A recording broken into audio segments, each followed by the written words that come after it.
কারণ কি আজকে বাড়িতে ভালো লাগছিল না, তো তাই আমি বাড়ি থেকে বের হয়ে যাই নদীর ভিউ দেখার জন্য। তো ফাইনালি আমি বাড়ি থেকে বের হয়ে গেছি। এখন আমি চড়ক মাঠে আছি। তো চড়ক মাঠে যা প্রচুর কাদার জল, আর কি বলবো গাইস, মানে একদম সমুদ্র হয়ে গেছে।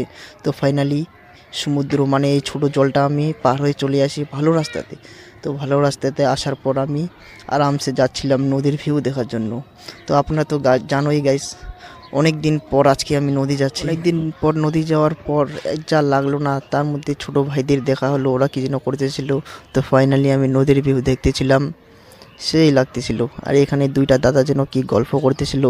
নদীর ভিউটা যাচ্ছিল না মায়েরই, আজকে সেই লাগতেছিল। আর আকাশটা প্রচণ্ড কালো হয়ে গেছিল, মনে তো হয় পুরো জল পড়বে আজকে।